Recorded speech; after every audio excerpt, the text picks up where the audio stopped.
Movie की starting एक gent monster से होती है। तभी वह मॉन्स्टर किसी चीज को खा जाता है। सीन शिफ्ट होता है और हम मूवी के हीरो जैक को देखते हैं जो किसी मशीन प्रोजेक्ट पर काम कर रहा होता है कि तभी उसकी मॉम उसको आवाज़ लगाती है क्योंकि आज जैक का बर्थडे होता है। उसकी मॉम, डैड और उसकी गर्लफ्रेंड उसका बर्थडे सेलिब्रेट करने लगते हैं। तभी वहाँ पर एक आदमी आता है और वह जैक को एक गिफ्ट देता है और उसे बताता है कि तुम्हारे 18वें जन्मदिन पर तुम्हारे डैड ने तुम्हें देने के लिए कहा था। उसकी मॉम और उसके सौतेले डैड जैक को गिफ्ट देने से मना करते हैं पर वह जैक को गिफ्ट देकर वहाँ से भाग जाता है। और यहाँ पर पता चलता है कि जैक के डैड 18 साल पहले कहीं गायब हो गए थे और उसकी मॉम सेरेना जब प्रेग्नेंट थी तो उसने दूसरी शादी कर ली थी। पर उसकी मॉम का मानना है कि वे मर चुके हैं। पर जैक अपने डैड के गायब होने का पता लगाना चाहता है। जैक अपनी गर्लफ्रेंड के साथ वहां से चला जाता है। रास्ते में एक जगह पर रुककर वे उस गिफ्ट को खोलकर देखते हैं जो उसके डैड के दोस्त ने उसको दिया था। पर जैसे ही वे गिफ्ट खोलते हैं उसमें से दो बड़े बड़े विन स्टॉक निकलते हैं। जैक उन्हें बेकार समझकर एक खाली मैदान में फेंक देता है। जैक वहाँ से जाकर अपने प्रोजेक्ट के काम पर लग जाता है कि तभी उसकी गर्लफ्रेंड का फ़ोन आता है। जैक उसके साथ वहीं पर पहुँच जाता है जहाँ पर उसने बीन स्टॉक फेंके थे। वहाँ पहुँचकर वह देखता है कि वहाँ पर एक बहुत बड़ा पेड़ उगाया है। उस पेड़ को देखने के लिए पुलिस और मीडिया के लोग पहुँच जाते हैं और वहीं पर उसके डैड के दोस्त को भी दिखाया जाता है जो जैक से कहता है कि इस पेड़ पर केवल वही चढ़ सकता है जिसने इसको यहाँ पर बोया है। तभी एक लेडी उस पेड़ के नज़दीक पहुँच जाती है। उस पेड़ के तने उस लेडी को हानि पहुँचाने ही वाले होते हैं कि जैक जाकर उसे बचा लेता है। पेड़ के तने जैक को पकड़ लेते हैं और वहाँ से गायब कर देते हैं। और जब जैक को होश आता है तो वह अपने आप को बादलों में पाता है। यह सब देखकर वह चौंक जाता है। कुछ देर बाद जैक एक डायनासोर को देखता है जो उसका पीछा करने लगता है। उससे बचने के लिए जैक हवा में तैरते एक महल में चढ़ जाता है। उसमें एक आदमी होता है और वह जैक को जैसे ही अपना नाम नेवाल्ड बताता है जैक समझ जाता है कि यह मेरे डैड हैं। पर नेवाल्ड बताता है कि मुझे यहाँ पर आए केवल 19 दिन ही हुए हैं और तुम तो यंग हो, तुम मेरे बेटे कैसे हो सकते हो। फिर जैक अपनी मॉम डैड की तस्वीर दिखाता है। नेवाल्ड समझ जाता है कि यहाँ का एक दिन पृथ्वी के 1 साल के बराबर है। फिर वे वापस लौटने के बारे में सोचते हैं पर जैसे ही वे पेड़ के पास जाते हैं पेड़ धीरे धीरे गायब हो जाता है।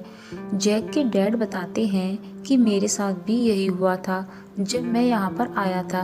और वे आगे बताते हैं कि यह पेड़ कुछ घंटों के लिए ही रहता है। जैक कहता है कि कोई तो रास्ता होगा नीचे जाने का। पर उसके डैड कहते हैं कि मैंने सब ट्राई कर लिया पर मुझे अब तक कोई भी रास्ता नहीं मिला। फिर वह हवा महल के बारे में बात करता है पर जैक के डैड कहते हैं कि ये कुछ ही ऊंचाई पर जाने से इसका संतुलन बिगड़ जाता है। इधर हम जैक के मॉम और सौतेले डैड और उसकी गर्लफ्रेंड को देखते हैं। एक अधिकारी उनसे पूछताछ करता है और कहता है कि ये घटना दोबारा से तुम्हारे घर के पास ही हुई है तो इसके बारे में तुम क्या जानते हो। पर वह कहते हैं कि इसके बारे में हमें कुछ नहीं पता है और वह उस अधिकारी से जैक को ढूंढने के लिए कहते हैं। इधर जैक की गर्लफ्रेंड लीजा को दिखाया जाता है। उसके पास भी एक बीन स्टॉक होता है। वह जैक को बचाने के लिए एक और बीन स्टॉक लगाती है। बादलों में पहुंच जाती है। बादलों में जैक उसे देख लेता है और उसे भी अपने साथ हवा महल में बैठा लेता है। वह सेलिना से पहले पृथ्वी पर पहुंचने के लिए हवा महल की स्पीड बढ़ाकर उसको पृथ्वी पर ले जाने की कोशिश करते हैं। इधर सेलिना उस पेड़ की सहायता से मॉन्स्टर डायनासोर के साथ पृथ्वी पर पहुंच जाती है ताकि वह पृथ्वी की शासक बन सके। डायनासोर को देखकर वहां पर पुलिस और बाकी लोग डर जाते हैं। पुलिस फोर्स उन डायनासोर पर गोलियां चलाना शुरू कर देते हैं पर उनकी गोलियों का असर उन पर बिल्कुल भी नहीं होता है। तभी एक डायनासोर पुलिस अधिकारी को उठाकर दूर पटक देता है। सेलिना वहाँ पर मौजूद लोगों को उसका हुक्म मानने के लिए कहती है, पर वहाँ पर मौजूद ऑफिसर उसे शहर से बाहर ले जाने के लिए उससे कहता है कि इसके लिए तुम्हें प्रेसिडेंट से बात करनी चाहिए और मैं तुम्हारी बात उनसे करा सकता हूँ। ऑफिसर सेलिना को शहर से बाहर ले आता है और नेवाल्ड के दोस्त को प्राइम मिनिस्टर बनाकर सेलिना से मिलवाता है। वे आपस में बात करते हैं। सेलिना ऑफिसर को एक फोटो देती है। इधर पुलिस अधिकारी डिफेंस फोर्स को बुलाकर डायनासोर पर हमला कर देता है।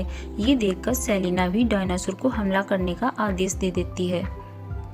इधर हम जैक और उसके फादर को देखते हैं, जो हवा महल के जरिए पृथ्वी पर पहुंचने की कोशिश करते हैं, पर उनका कोयला खत्म हो जाता है, जिसकी वजह से उड़ने वाला महल अनबैलेंस हो जाता है और उनको नहीं पता कि अब आगे उनके साथ क्या होने वाला है। दूसरी तरफ फोर्स डायनासोर पर गोलियां बरसा रही होती है और डायनासोर उनकी तरफ बढ़ रहे होते हैं। इससे पहले डायनासोर पुलिस ऑफिसर पर अटैक कर पाता, हवा महल नीचे उसी डायनासोर पर आकर गिरता है, जिससे वह डायनासोर उसके नीचे दब जाता है। तभी वे तीनों उस हवा महल से बाहर आते हैं। ऑफिसर उन लोगों को उसे बचाने के लिए शुक्रिया कहता है और उनसे उन डायनासोर को मारने का उपाय पूछता है, पर जैक का फादर कहता है कि हमें भी नहीं पता कि इनको कैसे मार सकते हैं। ऑफिसर उन्हें वहां से जाने के लिए कहता है। वे तीनों और ऑफिसर वहां से एक गाड़ी में जाने लगते हैं कि रास्ते में जैक के फादर नेवाल्ड को एक आइडिया आता है कि अगर सेलिना के गले से वो तावीज़ निकाल लिया जाए जिससे वो डायनासोर को काबू में करती है, तो शायद हम इस मुसीबत से छुटकारा पा सकते हैं। तभी ऑफिसर उन सबको वह फोटो दिखाता है और उनको बताता है कि वह इस औरत को ढूंढने के लिए पृथ्वी पर आई है। वह बताता है कि ये उसकी मदर का फोटो है, पर उसकी अब डेथ हो चुकी है, पर सेलिना को इस बात के बारे में नहीं पता। और यहाँ पर जैक कहता है कि मेरे पास ऐसा कुछ है जिससे हम शायद इन मॉन्स्टर को रोक सकते हैं, और वह अपनी गर्लफ्रेंड के साथ वहाँ से घर चला जाता है और अपने प्रोजेक्ट को स्टार्ट करके डायनासोर को मारने के लिए निकल जाता है। इधर जैक का फादर नेवाल्ड भी सेलिना से उसका ताबीज छीनने के लिए उसके पास पहुंच जाता है और सेलिना को आवाज़ लगाता है, पर एक धमाके की वजह से बेहोश होकर गिर जाता है। क्योंकि सेलिना भी नेवाल्ड को पसंद करती थी, तो वह उसे बचाने के लिए उसके पास पहुंच जाती है। नेवाल्ड सेलिना के सामने आंखें खुलता है और मौका देकर उसका ताबीज छीन लेता है, जिससे वह डायनासोर को कंट्रोल में करती थी और उसे तोड़ देता है। सेलिना कहती है कि ये तुमने क्या किया। अब डायनासोर कुछ ही देर शांत रहेंगे और उसके बाद ये खूंखार हो जाएंगे और तबाही मचाना शुरू कर देंगे, इसलिए अब हमें यहाँ से निकलना चाहिए। और वे दोनों वहाँ से भागने लगते हैं। डायनासोर भी उनके पीछे भागने लगते हैं और आकर उसी गाड़ी में बैठ जाते हैं। तभी वे सभी देखते हैं कि उस डायनासोर को होश आ जाता है जो हवा महल के नीचे दब गया था। वो उस महल को उठाकर फेंक देता है। इधर जैक के दोनों डैड और उसकी मॉम हवा महल से पैरासाइट लाने के लिए जाते हैं। तभी गाड़ी में बैठे ऑफिसर पर डायनासोर अटैक कर देता है और उसे मार देता है। और कुछ देर बाद वहाँ पर जैक के फादर के दोस्त को भी डायनासोर मार देते हैं। इधर डायनासोर जैक के मॉम डैड पर भी अटैक करने वाले होते हैं कि तभी जैक वहाँ पर आ जाता है और अपनी प्रोजेक्ट मशीन को लेकर डायनासोर के सामने पहुँच जाता है, पर डायनासोर प्रोजेक्ट मशीन के साथ उसे भी खा जाता है। सभी ये देखकर बहुत डर जाते हैं, पर कुछ देर बाद ही डायनासोर को पेन होने स्टार्ट हो जाता है और वह भी वहीं पर मर जाता है। देर बाद हम देखते हैं कि जैक अपनी प्रोजेक्ट मशीन के साथ डायनासोर का पेट फाड़कर जिंदा निकल आता है। ये देखकर सभी बहुत खुश होते हैं। लीजा और उसकी मॉम उसके पास जाकर उसके गले लग जाती हैं। इधर सेलिना और नेवाल्ड भी एक दूसरे के गले मिलते हैं और यहीं पर इस मूवी का एंड हो जाता है। तो दोस्तों, आपको ये मूवी पसंद आए तो इसे लाइक और सब्सक्राइब ज़रूर करें।